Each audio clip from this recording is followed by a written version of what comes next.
नमस्कार, मी अमृता दीक्षित. आम्ही ठाणेकर वृत्तवाहिनीमध्ये सर्वांचं स्वागत. प्रथम आजच्या ठळक घडामोडी. आपली मूळ ओळख लपविण्यासाठी विग घालून चोरी करणाऱ्या आणि विमानाने प्रवास करून आपल्या मूळ गावी निघून जाणाऱ्या एका आरोपीस ठाणे गुन्हे शाखेने अटक केली आहे. दरम्यान या आरोपीने ठाणे, मुंबई आणि नवी मुंबई येथे चोरी केली असून आरोपीकडून 62 लाखाचे सोने पोलिसांनी हस्तगत केले आहे. मूळचा आसाम येथील होजाई जिल्ह्यात राहणाऱ्या आरोपीचे नाव मोइनुल अब्दुल मलिक इस्लाम असे आहे. ठाणे पोलीस आयुक्तालयामध्ये जे काही प्रॉपर्टी ऑफेन्सेस आहेत त्याच्या अनुषंगानं शोध घेण्यासंदर्भात माननीय पोलीस आयुक्त आशुतोष डुंबरे सरांचे आदेश आहेत. त्या अनुषंगानं तपास करत असताना गुन्हे शाखा ही वेगवेगळ्या गुन्ह्यावरती काम करत असतं. त्या अनुषंगानं युनिट 2चे सिनियर PI सचिन गायकवाड आणि त्यांची पूर्ण टीम हे नारपोलीच्या हद्दीमध्ये बऱ्याच घरफोडी झाल्या होत्या. त्या अनुषंगानं तपास करत असताना एक त्याच्यामध्ये आरोपी हा त्याच्यामध्ये जो मोइनुद्दीन अब्दुल मलिक इस्लाम हा याने नारपोलीच्या हद्दीमध्ये काही घरफोड्या केलेल्याचं त्यांना निष्पन्न झालं. हे या आरोपीला शोधणं फार कठीण होतं, कारण हा आरोपी मोबाईल त्याचा स्विच ऑफ होता आणि हा विमानाने इकडं यायचा, घरफोडी करायचा आणि परत विमानाने परत जायचा. अशा पद्धतीने हा शिताफीने काम करत असताना अतिशय उत्कृष्टरित्या तपास करून त्यांना जी काही इन्फॉर्मेशन होती हा त्याच्या मूळ गाव आसाममध्ये जे आहे त्या ठिकाणी आलेली माहिती समजली. त्या अनुषंगानं ACP Nilesh Sonawane detection 1, Sachin Gaikwad senior PI Bhiwandi आणि केदार युनिट 2 यांनी ट्रॅप आयोजित केला. तिकडं जाऊन त्याला ट्रॅप आउट केलं. पकडत असताना तो त्या ठिकाणी त्या पहिल्या मजल्यावरून त्याने उडी मारून पळून जाण्याचा प्रयत्न केला. त्याच्यामध्ये त्याला पायाला जखम झाली. त्याच्यामध्ये माननीय न्यायालयासमोर त्याला हजर करण्यात आलं आणि ट्रान्सफर वॉरंट घेऊन आपण त्याला अरेस्ट करण्यात आलेलं आहे. तर याच्यामध्ये जवळजवळ 22 घरफोड्या यामध्ये HPT आपण म्हणतो, तर 22 घरफोडी या ठिकाणी डिटेक्ट झालेल्या आहेत. त्याच्यामध्ये आपल्या ठाणे पोलीस आयुक्तालयामधील जवळजवळ 19 घरफोडी, नवी मुंबई पोलीस आयुक्तालयामधल्या 2 घरफोडी आणि मुंबईमधली 1 घरफोडी, अशा एकूण 22 घरफोडी यामध्ये डिटेक्ट झालेल्या आहेत. याच्यामध्ये 889 ग्रॅम म्हणजे जवळजवळ 89 तोळे सोनं याच्यामध्ये हस्तगत करण्यात आलेलं आहे आणि 62,24,000चा मुद्देमाल ह्या जे सोन्याची किंमत आहे आपण हस्तगत करण्यात आलेलं आहे. अतिशय उत्कृष्ट काम युनिट 2चे सिनियर PI सचिन गायकवाड आणि त्यांच्या टीमनं केलेलं आहे. आणखीनही तपास चालू आहे. आणखीनही काही याच्यामध्ये जे काही आणखीन काही इन्व्हॉल्व आहेत का, याच्यामध्ये बाकीचा गँग त्याच्यामध्ये इन्व्हॉल्व आहे का, असा तपास आपण करत आहोत. पण हा जो मेन आरोपी जो आहे मोइनुद्दीन अब्दुल मलिक इस्लाम याने या काही घरफोड्या केलेल्या आहेत. 2022मध्ये पण तो अरेस्ट होता. नवी मुंबईमध्ये जवळजवळ 7 घरफोडीमध्ये तो अरेस्ट होता.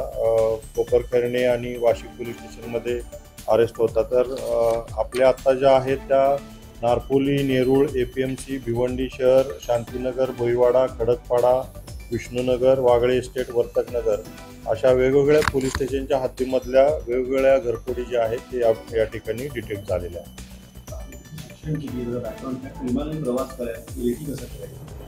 नाही, शिक्षण याचं काय जास्त झालेलं आहे असं नाही आहे, परंतु याला बॅकग्राऊंड असा आहे की तो राहणारा आसामचा आहे. तो या ठिकाणी यायचा, त्या ठिकाणी रेकी करून घरफोडी करायचा आणि वापस तो म्हणजे प्लेननंच तो ट्रॅव्हल करायचा, यायचा.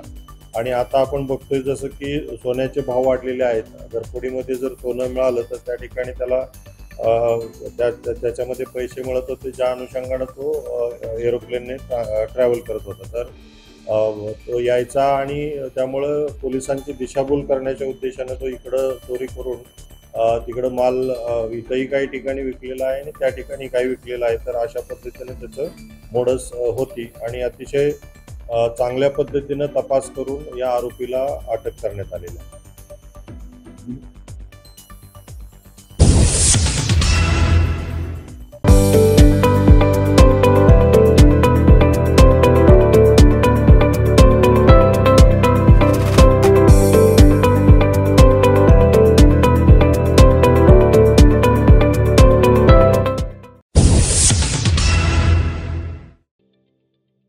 ठाणे महानगरपालिकेचे मालमत्ता कर म्हणजेच प्रॉपर्टी टॅक्स भरण्याचे आवाहन. सन 2022-23 या आर्थिक वर्षाचे मालमत्ता कराचे म्हणजेच प्रॉपर्टी टॅक्सचे बिल ठाणेकर करदात्यांना महापालिकेमार्फत आर्थिक वर्षाच्या सुरुवातीस म्हणजेच माहे एप्रिल 2022 मध्ये देण्यात आलेले आहे. तथापि अद्यापही काही करदात्यांनी मालमत्ता कर महापालिकेकडे जमा केलेला नाही. सध्या आर्थिक वर्षाचा अंतिम टप्पा सुरू झाला आहे. मालमत्ता कर वसुलीसाठी महापालिकेतर्फे कडक कारवाई हाती घेण्यात आली आहे. या अंतर्गत जंगम मालमत्ता, टीव्ही, फ्रीज, वाहन व इतर जप्त करणे तसेच स्थावर मालमत्ता वॉरंट बजावून जप्त करण्यात येत असून मालमत्तेचा जाहीर विक्रीद्वारे लिलाव करून कराची रक्कम वसूल करण्यात येत आहे. मालमत्तेस पाणी पुरवठा करण्यात येणारे नळ संयोजन खंडित करण्यात येत आहेत. त्याचप्रमाणे थकीत मालमत्ता करावर 2% व्याज आकारले जात असल्याने भरावयाची रक्कम वाढत आहे. आपला मालमत्ता कर propertytax.thanecity.gov.in या लिंकद्वारे तसंच गुगल पे, फोन पे, पेटीएम याद्वारे ऑनलाईन पद्धतीने करण्याची सुविधा उपलब्ध करून दिली आहे. शनिवार, रविवार व सार्वजनिक सुट्टीच्या दिवशी नागरिकांना मालमत्ता कर भरणे सोयीचे व्हावे याकरता महापालिकेचे मालमत्ता कर संलग्न कार्यालय या दिवशी कार्यान्वित ठेवण्यात आलेले आहे. तरी मालमत्ता कर वसुलीची अप्रिय कारवाई टाळण्याच्या दृष्टिकोनातून मालमत्ता कर भरून महापालिकेस सहकार्य करावे. धन्यवाद. मनसे अध्यक्ष राज ठाकरे यांनी भाजपला दिलेल्या पाठिंब्यावर शिवसेनेच्या राज्यसभा खासदार प्रियंका चतुर्वेदी यांनी आपली प्रतिक्रिया दिली आहे. हमेशा असमंजस बना रहा है और लास्ट मिनट पे निर्णय आता है. 2014 में उनका निर्णय था मोदी जी के साथ, 2019 में उनके खिलाफ, 2024 में फिर से उनके साथ. पर देखने वाली बात यह है कि किस तरीके से वो भाग दौड़कर गृह मंत्री से मिलकर आए और गृह मंत्री ने क्या दिया उनके हाथ में. ये कहा कि 2 टिकट हम दे देंगे, वो भी हमारी पार्टी सिंबल पे. कार्यकर्ता तुम्हारे चाहिए पर तुम्हारी काबिलियत नहीं है कि अपने सिंबल पे लड़ो और जीतकर महाझूठी अलायंस के साथ जुड़ सको. तो इतना उनके ऊपर उनकी बेइज्जती करने के बाद उन्होंने अनकंडीशनल सपोर्ट दिया है, तो दिखाता है कुछ तो मजबूरी रही होगी. और मैं तो मानती हूँ कि ये वाली जो लड़ाई हो रही है संविधान के लिए, प्रजातंत्र के लिए और महाराष्ट्र के खिलाफ जो लोग हैं उनके खिलाफ जो लड़ाई होती है उसके लिए एक गुर्दा चाहिए होता है, जो कहीं ना कहीं मनसे में नहीं है.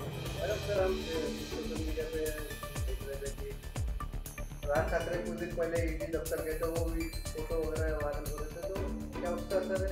तो वही आप समझ सकते हैं, मजबूरी कह लीजिए उसको, ईडी का भय देख लीजिए या ये भय देख लीजिए कि कहीं ना कहीं उनकी पार्टी को समाप्त करने का पूरा कार्यक्रम है, तो इसलिए जो भी बची कुची पार्टी है उसको बचाने का काम हो रहा हो, या ये कोई डील हुई हो कि आप वोट कटवा बनकर रह जाएं जैसे MIM है बाकी सारे राज्यों में, यहाँ पर मनसे को वही रूपरेखा दे दी है.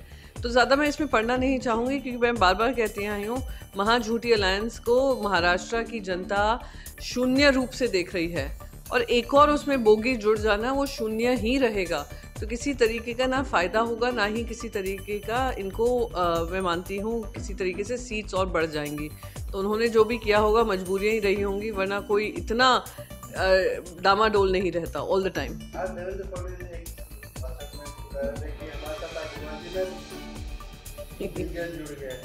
प्रधानमंत्री आकर कहते हैं ओरिजिनल शिवसेना, ये आकर कहते हैं ओरिजिनल इंजन. तो यानी ये कह रहे हैं कि ना महायुति में कोई ओरिजिनल इंजन था, वो बगैर किसी इंजन के चल रही थी. महाझूठी गठबंधन है वो. हमारे देश, हमारे राज्य के मुख्यमंत्री भारतीय जनता पार्टी का फटका लगाए हुए प्रधानमंत्री के सामने हाथ जोड़े खड़े हैं. 11 सीट भी शायद मिलने का इरादा नहीं है, उनको देने का इरादा नहीं है. तो ये तो कोई भी असली शिव सैनिक नहीं हो सकता है जो इतना हाथ जोड़कर खड़ा हो जाए प्रधानमंत्री के सामने, प्रधानमंत्री भी उनको ज़्यादा तवज्जो ना दे. तो ये महाराष्ट्र की संस्कृति नहीं है, संस्कार नहीं है कि दिल्ली के सामने जाकर अपने घुटने टेकते हैं. तो मैं यही कहूँगी कि जो भी कहा जा रहा है देवेंद्र फडणवीस का, वो अपनी पार्टी को बचाने का काम कर रहे हैं. जवाब है नहीं, डिफेंसिव हो रहे हैं. नहीं, कोई असर नहीं पड़ेगा. जैसे मैंने कहा, 0 0 0 और एक और 0 जुड़ जाने से 0 ही नतीजा आने वाला है. हम सब लड़ाई लड़ रहे हैं, हम सब ज़मीनी हकीकत जानते हैं, हम सब ज़मीन में काम कर रहे हैं, हम जनता का मिजाज देख रहे हैं, चाहे वो महंगाई हो, चाहे वो भ्रष्टाचार हो, चाहे वो महिला सुरक्षा की बात हो, किसानों की बात हो, युवाओं की बेरोजगारी की बात हो। जिस तरीके से सारे धंधे यहाँ से लेकर गुजरात भेजे गए हैं, उसको लेकर मन में एक गुस्सा हो जनता के बीच में, हम वो जनता के बीच में जा जाकर हम संपर्क में हैं। जन्मापासून मी ठाणेकर. जुनं ठाणं झपाट्याने बदललं, त्याचं ठाणे महानगर झालं. ठाणे महानगरात अनेक विविध क्षेत्रातील कलाकार आहेत, ते आपली कला पेश करत असतात. ठाण्याच्या दर्दी रसिक नागरिक प्रेक्षकांकडून त्यांना भरपूर प्रतिसाद मिळतो. मलाही माझ्या नखशिल्प प्रदर्शनामध्ये भरभरून प्रतिसाद मिळाला. त्याबरोबर झालेल्या नवीन ओळखीमधनं आमच्या विश्वास मतिमंद मुलांच्या केंद्रामध्ये ती रसिकांनी भेट दिली आणि आमच्या मतिमंद मुलांची कार्यक्षमतालाही त्यांनी दाद दिली. ठाणेकर आणि ठाण्याचा मला अभिमान वाटतो. आम्ही ठाणेकर.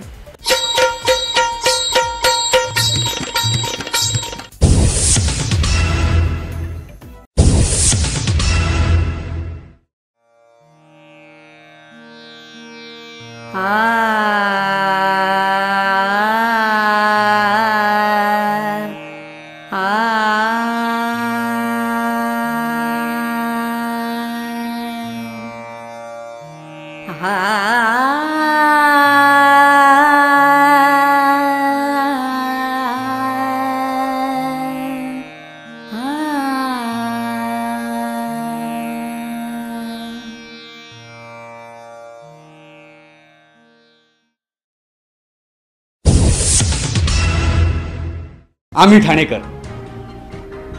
आम्ही ठाणेकर. आम्ही ठाणेकर. आम्ही ठाणेकर. होय, ठाण्याचा मला अभिमान आहे आणि होय आम्ही ठाणेकर.